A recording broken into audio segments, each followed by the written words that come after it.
ओम नमः शिवाय। हर हर महादेव।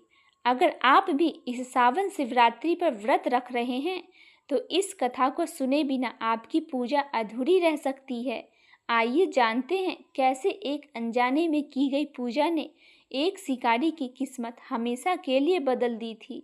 जिस शिवरात्रि की कथा खुद भगवान विष्णु और ब्रह्मा जी भी बड़े श्रद्धा से सुनते हैं, उसके पीछे की कहानी आपके रोंगटे खड़े कर देगी। जानिए क्यों केवल एक बेलपत्र और एक लोटा जल से प्रसन्न हो जाते हैं हमारे भोलेनाथ। आइए सुनते हैं पौराणिक कथा विस्तार से। वीडियो पसंद आए तो कमेंट में हर हर महादेव जरूर लिखें। एक जीव हिंसक भील रहा करता था।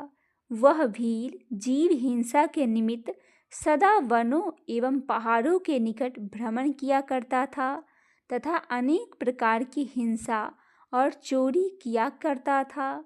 उसका शरीर मोटा और काला था।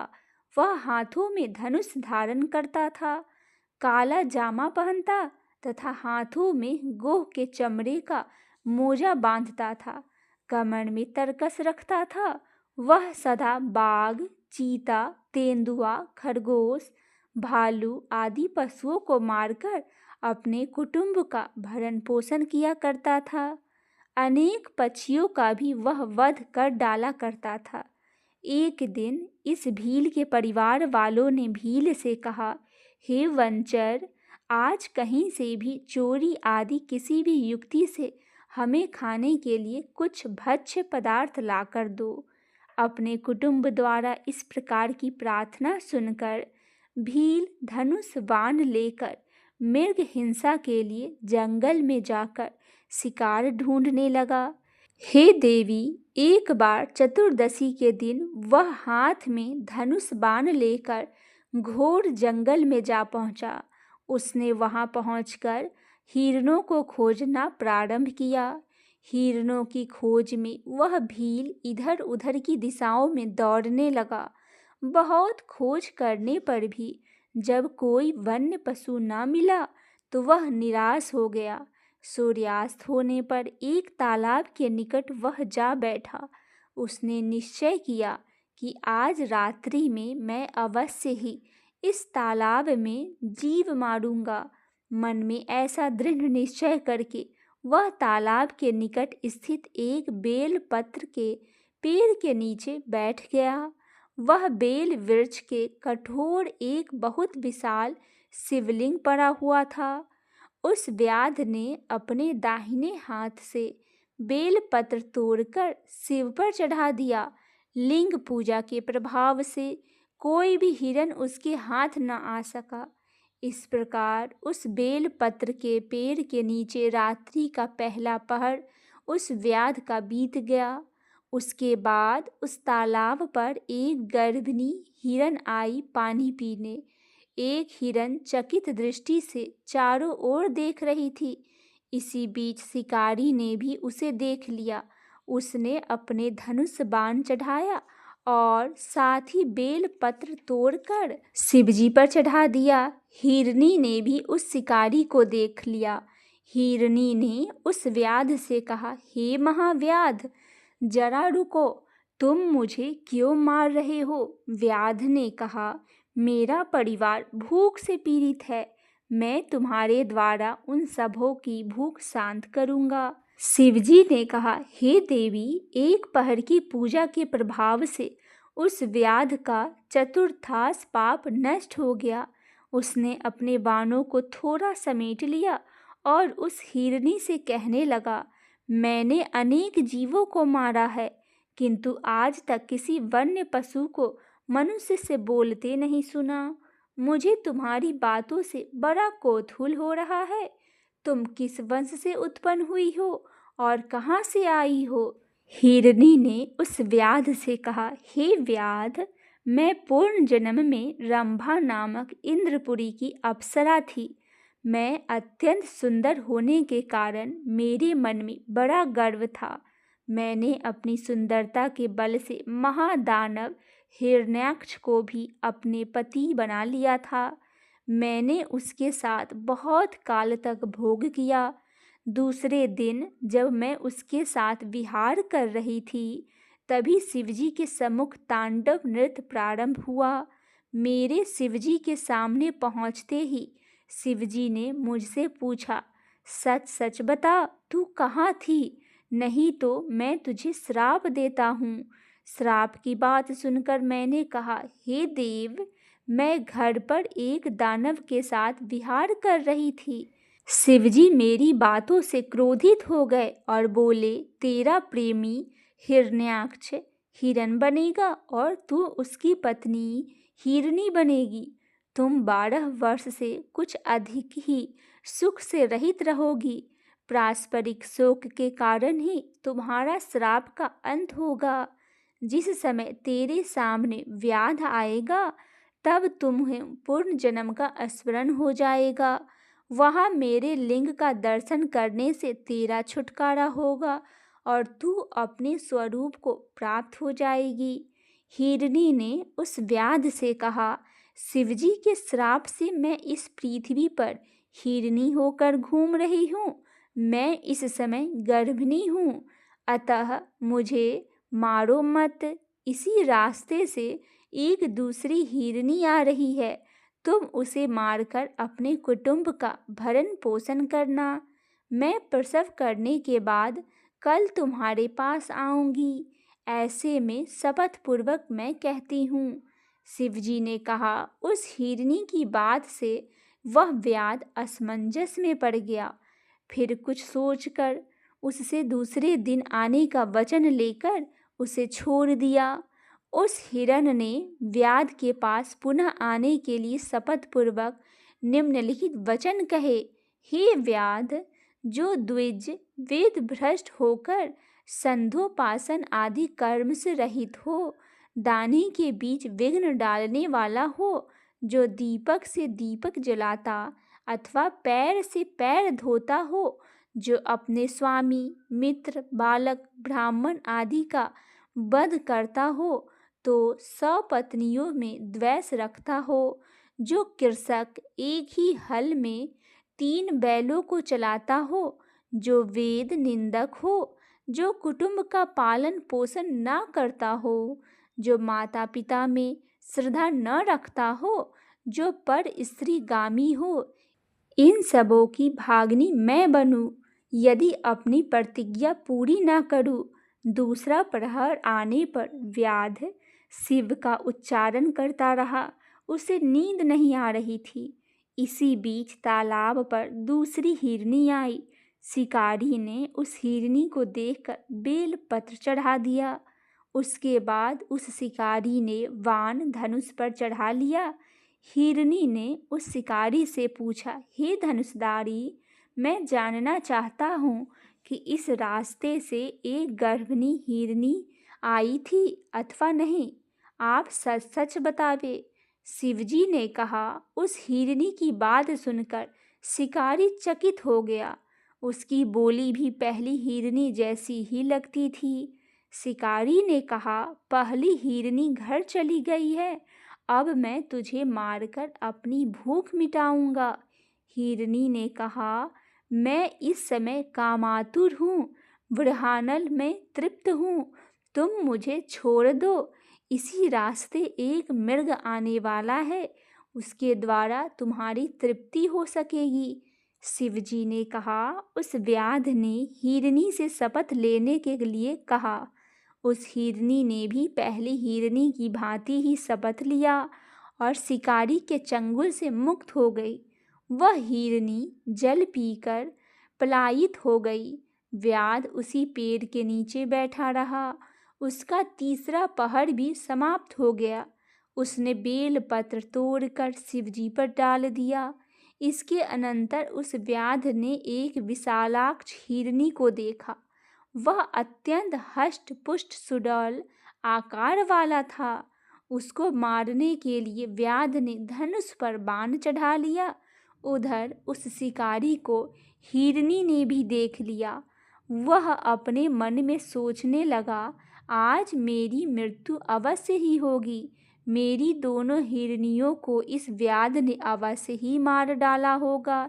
स्त्री के बिना जीवन व्यर्थ है, क्योंकि पत्नी के बिना धर्मानुष्ठान नहीं हो सकता और ना तो सांसारिक सुख भोग ही किया जा सकता है। अतः उसने व्याध से पूछा, हे नरश्रेष्ठ, मैं आपसे एक बात पूछना चाहता हूँ, कृपया आप उसका ठीक ठीक उत्तर दे। इसी मार्ग से पहले 2 हिरनियाँ आ चुकी है, तो क्या आपने उन दोनों को मार डाला है या वे अपने घर चली गई?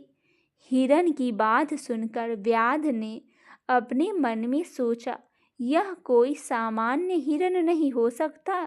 ऐसा सोचकर उसने विस्मित होकर हिरन से पूछा, वे दोनों हिरनियाँ अपने घर चली गई है, किंतु तुम्हारी रजस्वला स्त्री ने तुम्हें मुझे देने का वचन दिया है, अतः मैं तुझे किसी प्रकार भी नहीं छोड़ सकता।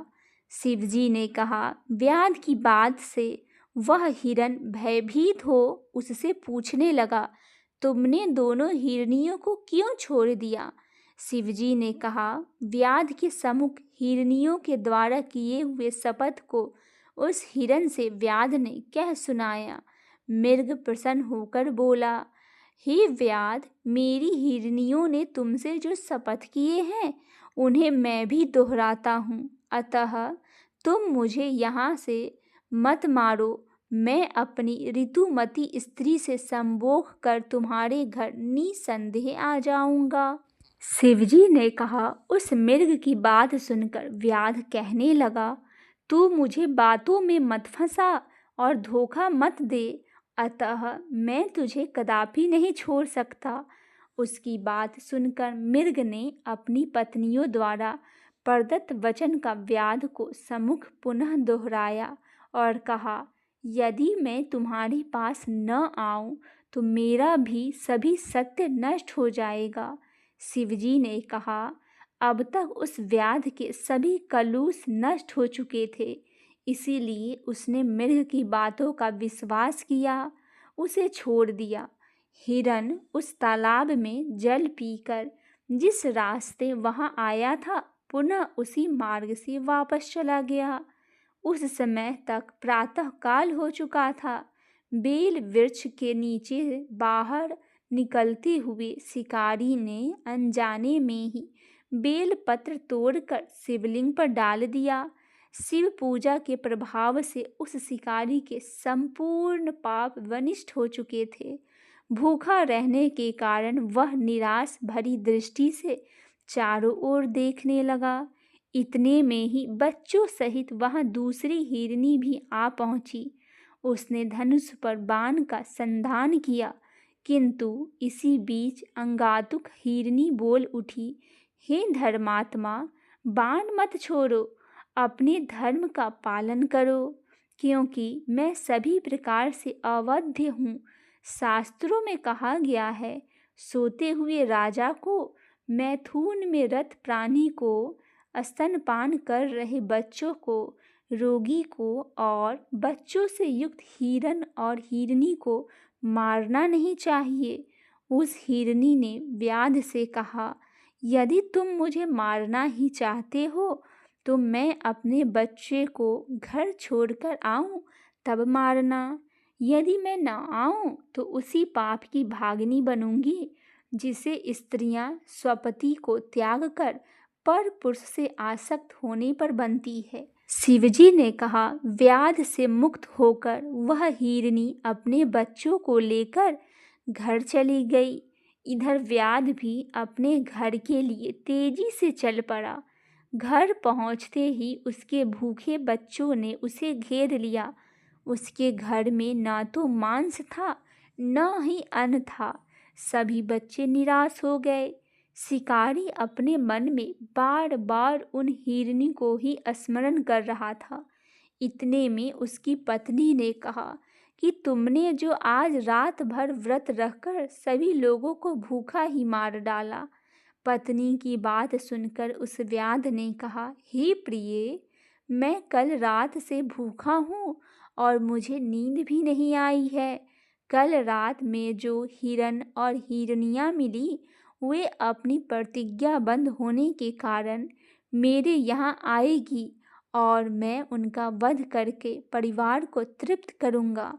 शिवजी ने कहा, हे देवी, वह हिरनी व्याध के पंजे से मुक्त होकर अपने हिरनियों के पास चला गया।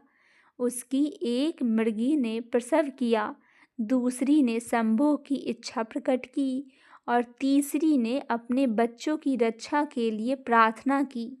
हिरनी ने ऋतुमती मृगी की इच्छा पूर्ण करके कहा, तुम सब यहीं रहकर बालकों की देखभाल करना। अब मैं व्याध के पास जा रहा हूँ, क्योंकि मैंने उसे वचन दे रखा है। शिवजी ने कहा। मृग की बातें सुनकर उसकी पत्नियां भी साथ चलने का आग्रह करने लगी। वे सब बहुत ही दुखी थे। दुखी होकर कह रही थी, पिता, भाई, पुत्रादि सभी सीमित वस्तु देते हैं, परंतु पति से अपरिमित वस्तु की प्राप्ति होती है। अमित दानी भर्ता वैदेही, इसीलिए स्त्रियों के लिए पति ही परम गति है। पति के बिना नारी का जीवन सूना है। अतः मैं भी तुम्हारे साथ चलूंगी और साथ ही मरूंगी। शिवजी ने कहा। उस मृग की पत्नियों ने विरह कातर होकर मरने का निश्चय किया। परिवार का शोकवस्था से मृग बहुत ही दुखी हुआ। वह सोचने लगा, यदि मैं वचनबद्ध होकर भी व्याध के पास नहीं जाता हूँ तो धर्म का नाश होगा और जाने पर कुटुंब का अंत हो जाएगा। वह दुविधा की स्थिति में पड़ गया। अंत में धैर्य धारण कर उसने व्याध के पास जाने का उचित समझा। उसके लिए वह व्याध के आश्रम की ओर चल पड़ा। उसके पीछे पीछे उसकी पत्नियां भी उसके पीछे चलने लगी। वहां से अपने स्त्री पुत्रों को साथ लेकर वह मृग उस भूखे व्याध के पास पहुंचा। मृग ने व्याध से कहा, हे व्याध, पहले तुम मुझे मारो, उसके बाद इन सभी को। तुम्हारे बाणों से मरकर आज हम लोग स्वर्ग जाएंगे और तुम्हें किसी प्रकार का पाप भी नहीं लगेगा। मृग की बातें से उस व्याध के मन में अज्ञान दूर हो गया। वह बोला, हे मृग, तुम अपने घर लौट जाओ। तुम्हारी सत्यता से मैं अत्यंत प्रसन्न हूँ। मुझे मांस नहीं चाहिए।